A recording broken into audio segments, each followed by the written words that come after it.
They said, "Can you believe my grandpa is dead?" during sex, and they still don't know why.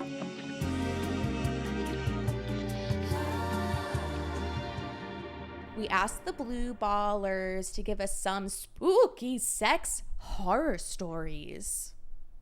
So here's the first one. Okay. Well, okay. What? I didn't think this was that bad, but like, I think that Arielle says your sex isn't scary. I think sorry that your trauma isn't traumatizing enough for Arielle.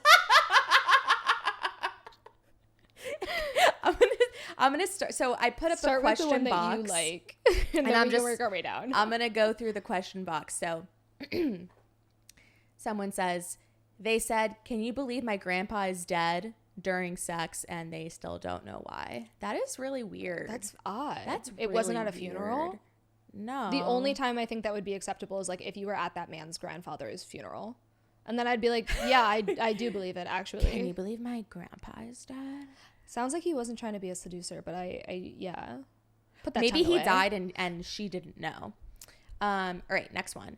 A Nuva Ring came out during sex, and he asked me why I have a used condom inside of me. That's funny. Men are dumb. I don't know what a Nuva Ring looks like, though.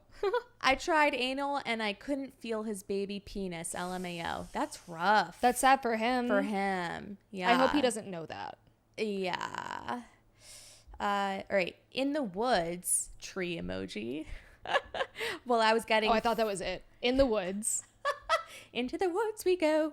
While I was getting fucked against a tree, I heard this creep opening door noise. What? Creepy you guys door are really opening reaching noise, here, yeah. I think.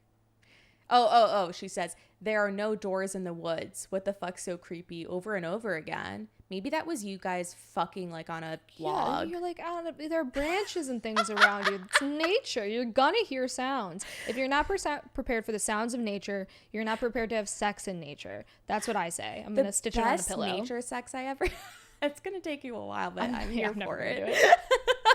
The best sex I had in the woods, it was on a log, and he fucked my bracelet off. It was awesome. And it was with the guy who voiced I Touched the Butt in Finding Nemo. So Arielle's claim to fame. Yeah. Okay, here's another one.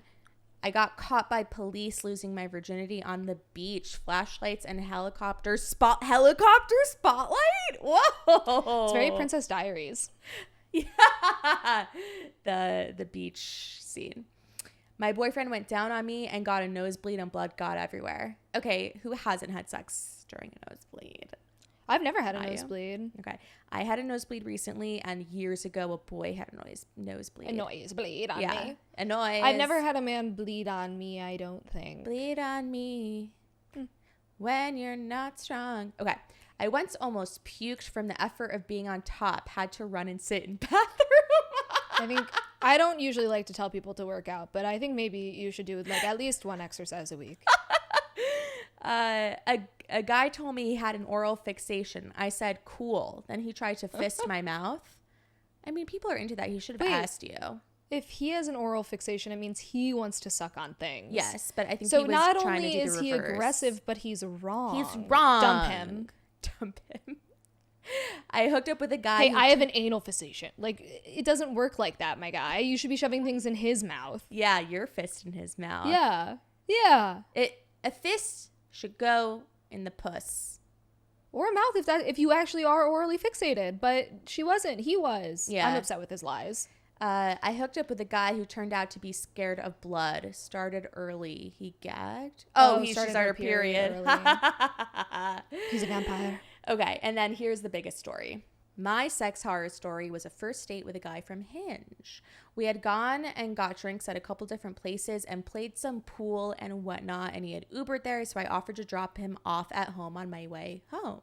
I ended up going upstairs with him, and he had been wearing a hat on the date. When he took off the hat, first problem was he looked so much like my ex, but I went with it anyway. LOL, I thought you were going to say he was like bald. Then in the middle of us having sex, while switching positions, he said, "Oh, fuck." And I was like, "What is wrong?" And he said the condom had fallen off. Obviously, it was inside me, and this was the first time this had happened to me, so I was freaked out. I went to the bathroom to go searching for it and had no luck. I walked out of the bathroom and was like, yeah, I'm gonna go. He proceeded to ask me if I would help him finish with a blowjob before I left. Blue balls. That was me interjecting. It took everything in me not to laugh in his face or slap him. It's intense. But I literally put my clothes on so fast and ran out of there. I think you could have laughed. A slap is like intense. This just seems kind of like a normal college experience almost. Yes. Like yeah. nothing about this is horrifying except for the fact that it's probably happened to most people. You know what I mean? Like, no, I totally agree with you. That's why I was like, this isn't that scary. And she goes, when I got home, I was able to remove the condom. And the next day he texted me asking if I had found it and proceeded to say, such a shame that happened. I never responded or spoke to him again. Bye, wavy emoji. He sounds like a frat boy and she seems like she overreacted. Yeah. TBH. That's my honest feminist opinion, critiquing both people. Yeah. Yeah. Yeah. Yeah. Okay, cool.